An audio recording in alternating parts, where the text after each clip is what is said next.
I don't know if anyone will believe me, but I need to write this down. Something happened, something real. If you're reading this, maybe you're curious, maybe you're searching for an answer to something you can't explain. I get it. I've been there too. It started innocently, as most horrifying things do. It was late October when my brother, Eric, and I decided to take a road trip across the country. We both needed a break from the suffocating routine of daily life, and driving through the back roads seemed like the perfect escape. We planned a loose route through small towns and lesser-known landmarks, hoping to experience something different from our usual hustle and bustle. Our journey began in the Midwest, where we lived. Everything was normal at first: endless cornfields, gas station stops, and cheap motel stays. But things started to change when we reached a place called Redstone Valley, an isolated town in West Virginia. I had never heard of it before, and honestly, it wasn't even on our map. Eric suggested we take a detour there when he saw an old sign pointing us toward it. Might be interesting, he had said. There was something about the way he said it, a casual suggestion, but with an edge to his voice, like he was already sensing something. I wish now I had listened to that feeling gnawing in my gut at the time. Redstone Valley was small, real small. The kind of place where everyone knew each other, and newcomers were met with long, curious stares. The gas station attendant didn't seem too pleased when we pulled in to fill up. He was an old man, skin leathery from years of sun exposure, and he kept his gaze on us the whole time. "Not many people come through here," he said, his voice raspy. He wiped his hands on an old dirty rag. "You boys just passing through?" "Yeah," Eric replied, always the polite one. "We thought we'd check out the valley." The old man paused, glancing toward the wooded hills that surrounded the town. His lips tightened before he spoke again. "Ain't much to see around here, except the church and cemetery. You'll want to be careful near the woods, though. Stay on the road." I remember the way he said that last part, like it was more of a warning than advice. Eric and I exchanged a glance, but neither of us said anything. We paid for the gas, thanked the man, and continued down the road. We had no reason to go off the path, but curiosity is a funny thing. It sneaks up on you, especially when you're far from home, and the thrill of the unknown lures you in. That's exactly what happened. It was around dusk when we reached the outskirts of town. The sky was a deep purple, and the fading sunlight cast long shadows across the road. I had the map spread out on my lap, trying to figure out where we should head next, when Eric suddenly slowed the car down. "Look at that," he said, pointing out the window. I followed his gaze and saw what had caught his attention. Just beyond a bend in the road, partially hidden by overgrown trees, was an old, crumbling house. It looked abandoned, the kind of place that hadn't seen life in decades. The windows were shattered, and the front door hung loosely from its hinges. "We should check it out," Eric said, his voice filled with the excitement of discovery. "I don't know, man. It looks like it's about to collapse," I replied, not really wanting to get out of the car. Something about that house gave me the creeps, though I couldn't quite put my finger on why. But Eric, ever the adventurer, pulled the car over. "Just a quick look. Come on, it'll be fun." I reluctantly followed him as he pushed open the rusty gate leading to the property. The air felt different here. Thicker, colder, like it didn't belong to the rest of the world. I had that creeping sensation on the back of my neck, the one you get when you feel like you're being watched. "Let's not stay too long," I said, my voice barely above a whisper. Eric was already halfway to the front door, not even hearing me. When we stepped inside, the floorboards creaked under our weight, and dust hung in the air like the place had been undisturbed for years. The furniture was still there, though most of it was rotting away. There were old photos on the walls, black, and white images of people who had long since passed. I felt like we were trespassing in a place that wasn't meant for us. Eric wandered into what must have been the living room, his flashlight cutting through the gloom.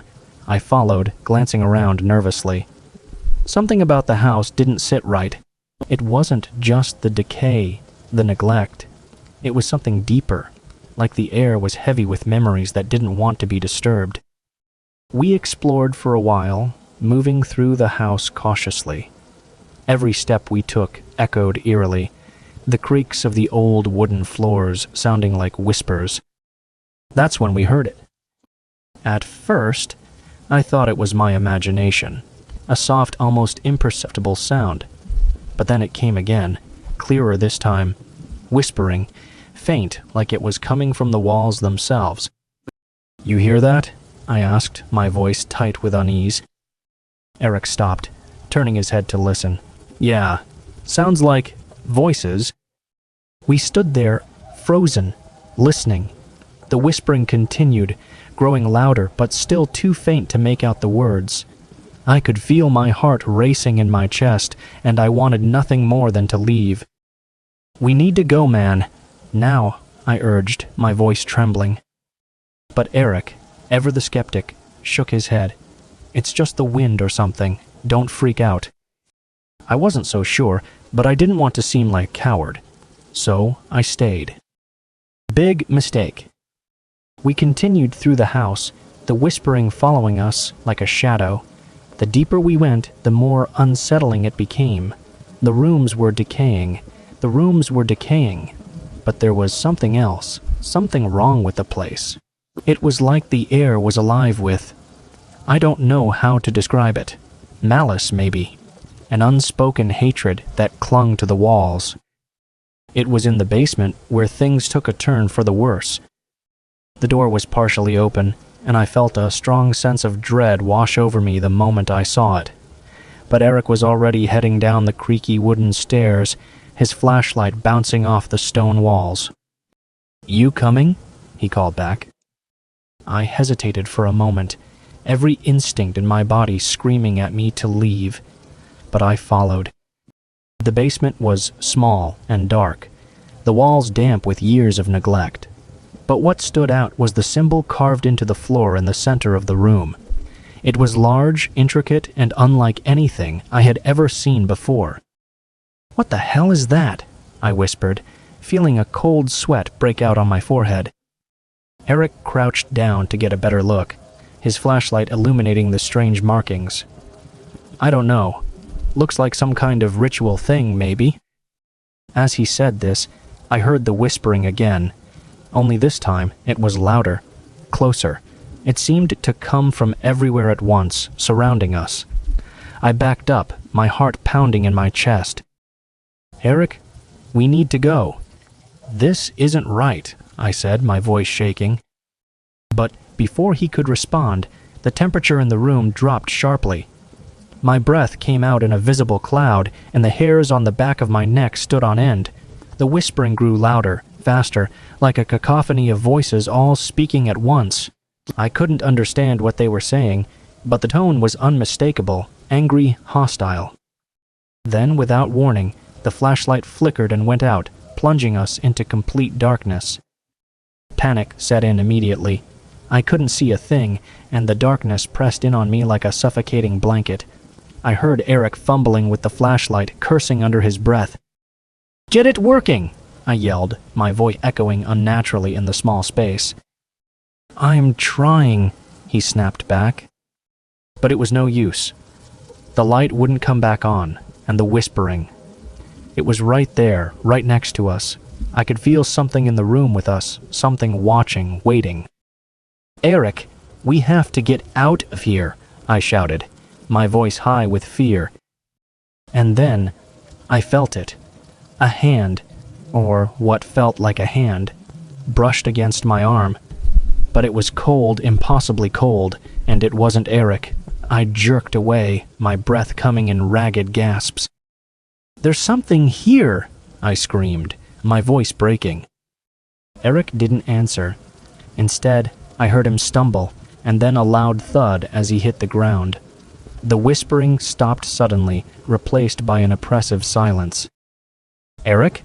I called out, my voice trembling. No response. I fumbled in the darkness, my hands searching for him, but all I found was the cold, hard floor. Panic surged through me as I realized he was gone. I scrambled to my feet, my mind racing. I needed to get out. I needed to find the stairs. But the darkness was disorienting, and I kept tripping over debris. And then I heard it. Footsteps. Slow, deliberate footsteps, coming from the other side of the room. But they weren't Eric's. These footsteps were heavy, echoing through the space with a deliberate, measured pace. Whoever, or whatever, was there with me wasn't human. I could feel it in my bones. I backed up, my heart hammering in my chest. My back hit the wall, and I pressed myself against it, trying to make myself as small as possible. The footsteps grew closer, and I could hear something else now. Breathing. Ragged, labored breathing, like whoever was there was struggling to breathe. I shut my eyes, praying it would go away, praying this was all some kind of nightmare. But when I opened them again, I saw it. A figure, barely visible in the darkness, standing in the center of the room. Its outline was shadowy and distorted, but I could make out its shape. A tall, gaunt figure with long, spindly limbs. Its head was tilted at an unnatural angle, and its eyes were glowing, a faint, sickly yellow light that pierced through the darkness. It stood there watching me, unmoving. And then it spoke. "You shouldn't have come here." The voice was low, guttural, and filled with a malevolence that chilled me to my core. I couldn't move, couldn't speak. I was frozen, trapped in the gaze of whatever this thing was. I don't remember much after that. The next thing I knew, I was outside, stumbling through the woods, the cold air biting at my skin. I don't know how I got out of the house, but somehow I had. Eric was gone. I searched for him for hours, calling his name, but there was no sign of him. I eventually made my way back to town, disoriented and terrified. I told the locals what had happened, but they didn't seem surprised. They just nodded solemnly, their eyes filled with pity. "That house," one of them said quietly, "it's been abandoned for years. People say it's cursed. Folks who go in there, they don't come out." I left Redstone Valley the next day, but I've never been able to shake the feeling that something followed me. Even now, years later, I can still hear the whispering sometimes, late at night, when the house is quiet and the world is still. And sometimes, just sometimes, I catch a glimpse of something in the corner of my eye. A shadowy figure, tall and gaunt, watching me with those sickly yellow eyes. I don't know what happened to Eric. Maybe he's still there, trapped in that house with whatever it was that we disturbed, but one thing is certain, I'll never forget what I saw, and if you ever forget what I saw, and if you ever find yourself driving through Redstone Valley, do yourself a favor. Don't stop. And for God's sake, stay out of the house.